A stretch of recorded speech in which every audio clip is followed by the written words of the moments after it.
And what I'm finding is anywhere from 2 to 4 times more profit if we take it down. Double to quadruple the profit by taking it down. It was an agent outreach that brought it in for me. It was a probate. She died, no kids, sister was selling it. So the agent was calling me up and asked me if I want to give an offer. I did what you always do, right? I do a quick estimate. I offered them 95. So they came back to me after a few days. All paperwork ready. We're ready to accept it. So I said, give me 2, 3 minutes. Let me read through the numbers. Redoing it, I said, I got to be at 70. I'm sorry, but A, B, C, D, Renault, blah, blah, blah. So I got to be at 70. I said, no, you're crazy. You got to be at maximum 92, 93. So I said, okay. So I guess keep me posted if anything changes, right? So that's what it is. 2 weeks goes by. She calls me back, says, you know what? She wants to get it done. She doesn't want to put a lockbox. Go get it at 72. So I locked it up. I'm not good at dispo. I'm mostly doing acquisition. It was New Western, one of the big guys in the market. I told her I can only have one showing because it was kind of the sister was elderly, living an hour away, blah, blah, blah. So she had one showing. She had one offer. The guy didn't perform, so I said, okay, sorry, I have no choice now. I'm out of time. I'm going to take you down. So I had no choice, raised the 72K, which is not a lot. I mean, it was clean. I just went in, took some nice pictures, listed it with an agent. Would you list it at? I listed at 125. And we got on the contract 125. You got a full price offer. Full price offer. So I've never had so much showings on my remodeled properties. Like I had probably 40 something showings in the first few days. Yeah, I got basically, it's not even an investor. She took the Philly grants, 10K grants, whatever. She took all the grants possible, but the numbers worked for her. And yeah, we're closing today. We're scheduled to close today. So it was a good takedown. So let's do the math. What are you going to net on that deal after everything? Closing costs when you buy it, closing costs when you sell it, commissions when you sell it. You've got some financing, maybe a little bit of trash out or whatever. Up at 72 on the contract. I paid closing costs, both sides of transfer tax. I did a $500 cleanup. I just looked at my insurance bill. There's a couple $100, so 80 should be all in. Selling it for 125, $500 sellers at this. You gave 500 in a seller concession. Yep, we're looking at 2.1% on the transfer tax on my side. On 125, so you're talking about $2,500 or so. Yep, I never go to closing, same as you. So mobile notary, wire closing costs rounded up to another 1,000, and yep. I usually do 5% with my agent. I gave her a bonus. I did 6%. I gave her another percent, and she helped me out, and it was a nice deal. So do it 6%. That's what it is. So 6% would be 7,500. Yeah. Now lending cost me roughly between I don't have my own numbers, but you can round it up to 45 at the max. Okay, so 4,500 in lending. Let's do the math now. Let's do this. So 29. You should net around 29. Yeah, I'm getting probably 31, whatever numbers are. Yeah, so let's call it 30. Around 30,000 is your true net after everything. 30,000. Able to get it from an assignment. Yeah, that's my point. Okay, so let's hypothetically compare that to an assignment. What do you think you could have got? I would probably be able to make 10, 12, 15, probably. Yeah. Maybe. Yeah, so that's it. You could have assigned it for 82, 85, something like that. If you would have gotten a 10K, you tripled your money. If you would have gotten 15K, you doubled your money doing the takedown. And that's what I'm finding. I'm finding that when I compare the two, and I do side by side, because I really want to prove this out to myself more than anything. And I've got good dispo, like really good dispo. So we'll dispo it hard. And then we'll take our best cash offer, and then we'll say no, because I want to know the real number of what I could have got if I dispoed it with an assignment.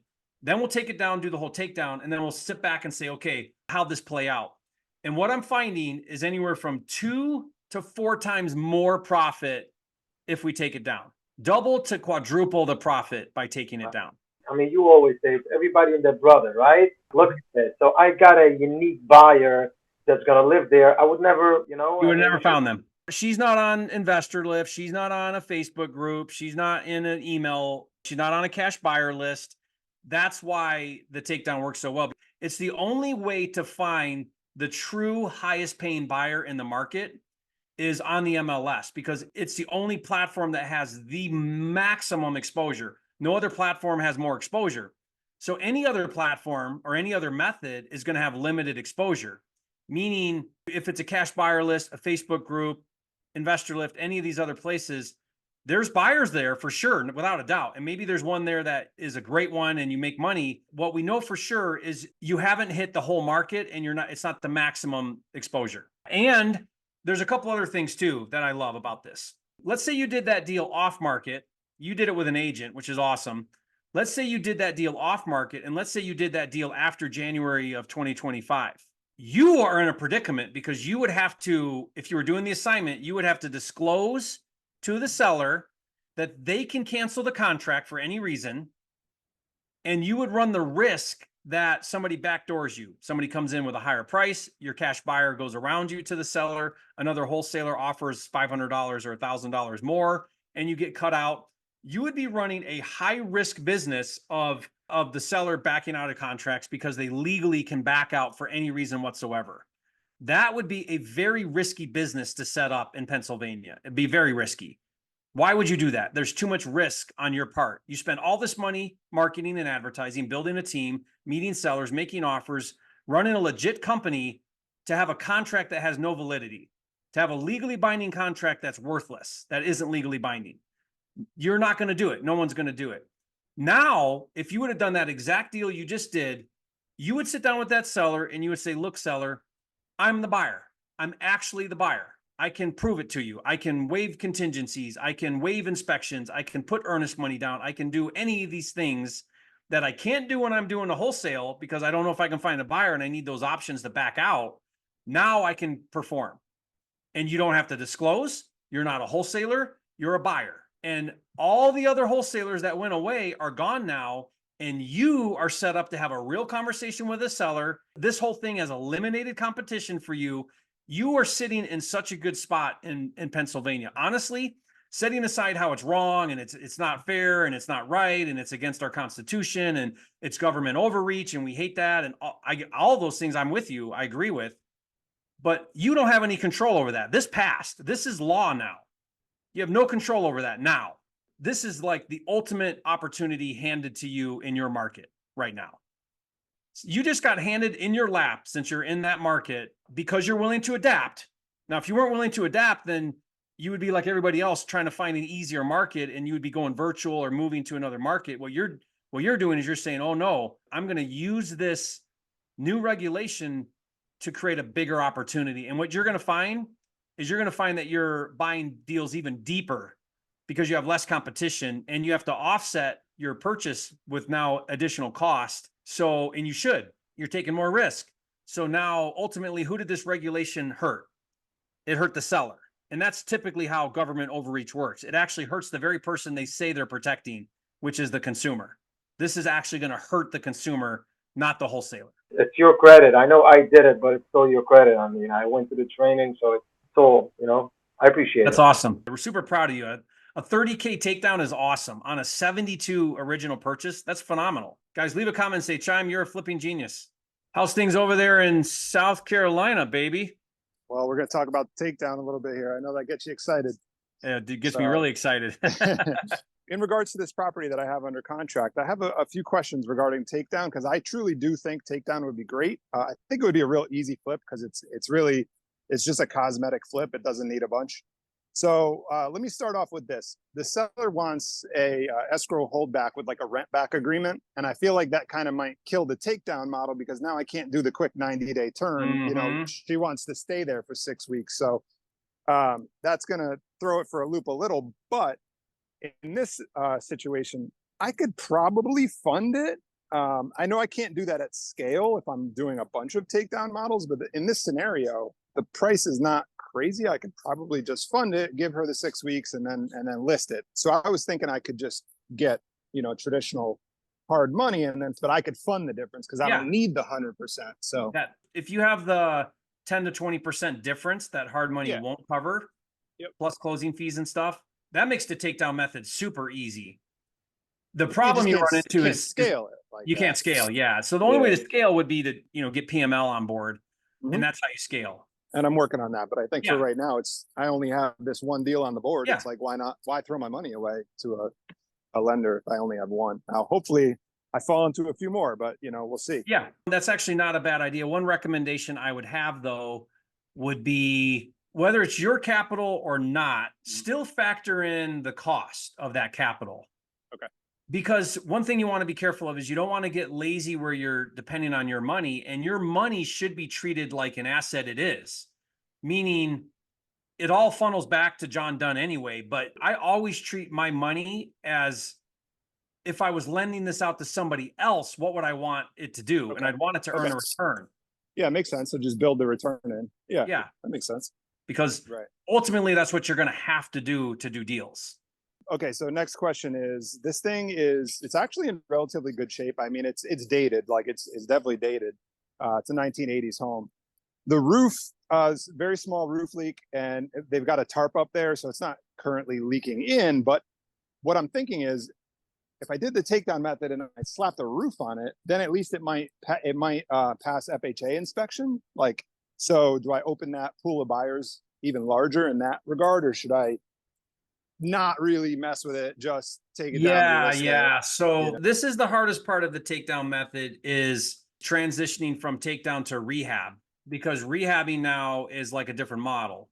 Not all takedown deals are super clean, meaning all I got to do is trash it out and I'm good. I've got a bunch right now where I call it a takedown, but it's probably more like a rehab, because I'm putting a new AC unit in and I'm doing a punch list of some things. I'm sort of branching into rehabbing, but I'm only doing that if it's like, okay, one or two things. I know those are big ticket items. They're going to be a big deal when I take this to market. And so I'm going to take care of these couple of things. I just don't want to move into the full rehab model where it's a kitchen, bath, everything, and I'm trying to get ARV. If I'm going to do a couple things, it's so that I can get it to pass an inspection, because I can't go retail if I don't do it. And if I go retail, I'm going to get way more money. So like that $7,000 roof is going to get me 50 grand more on the back end or whatever. So it's got to be super light. It's got to be a couple things. I mean, I was just thinking too, because the roof, it's like these guys they'll knock a roof out in a day on a 1,000 square foot house. Yeah. So right. They'll do demo one day and prep, and the next day they'll lay it and they'll be out of there. Right. Like that type of thing. That I'm okay with. But again, just make sure you're really clear, because at some point you got to draw a line in the sand and say enough's enough, right? Like, I'm not going to rehab this thing, because that's not the model. By the way, I'm not opposed to that model. I also look at that model. I also think, well, if we do a full-blown 40K rehab, what's that look like? And does that make sense? And is that smart? And in comparison to time, energy, and effort and cost and all that. I'm looking at both because of that rent back agreement, I could probably get like the roof done while she's there. I could probably do a couple little things, and it's a very cosmetic flip. So she moves out, I get in there, I throw in cabinets, countertops, and call it a day. Like, so I am bouncing back and forth between flip or takedown. And I'm kind of, every day I feel I'm sitting down and looking at the numbers and going back and forth. And so it's something I'm still trying to sort out. The roof makes a ton of sense for the takedown, because it's not going to affect her, and you can get that done while you're waiting anyway. Yeah, right. So you don't even lose time with that. The one thing to keep in mind here is there's one area here where the takedown model shoots you in the foot, and that is if it is FHA. Because FHA has a 90-day anti-flipping rule. So you have to wait 90 days anyway. Right. Yep. And that sucks. That sucks so bad, because we just did one like that where, 2 weeks later, we're back on the market. We get a buyer right away. We're ready to close. And we're like, oh, shoot, this is an FHA buyer. I'm trying to do a roof to get FHA, and then I still won't be able to get FHA. So you're waiting 6 weeks anyway, and you're waiting anyway. Yep. So if you're waiting anyway, so if it's an FHA buyer, if you're under the FHA threshold, which everybody, if you want to know, it's by county. So FHA guidelines are based on the county. If you Google FHA and put your county in there, it'll tell you the max limit for FHA. So let's say that it's $275,000. If you're flipping a $200,000 house and FHA goes up to $275,000, there's a 90% chance your buyer is going to be FHA. Mm-hmm. Why? Because FHA is the easiest qualifications for a loan. They can have the lowest credit score, the least amount of money down, right? All the things. So you're attracting an FHA borrower if you're in that price point. Meaning, if you're doing the takedown, you better build in financing for that anyway. You're going to be in that project for 120 days. And it's not 90 days from deed to deed. It's 90 days from when you bought it to when you contract with FHA. Then you got another 45 days to close, 60 days to close. I mean, there's a ton of, because of the whole assignment thing here in South Carolina, there's a ton of stuff on market being sold in as is condition because people are doing the model, so it's not uncommon for me to list it and just say, hey, sold as is to investor or handyman. The only difference is the further you go up the ladder to retail, the more you unlock buyers. Of course. That's Right. all. So we've done takedown with stuff where it's cash only. Like this thing's hammered. We still put it on the MLS because you're still going to get maximum exposure. You're just going to get maximum exposure of available cash buyers. But if you can unlock retail, meaning you put the roof on and now it qualifies for retail, all of a sudden now you went from pool of cash buyers to thousands of retail buyers. And you're going to get a better buyer. You're going to get a higher price, way higher price.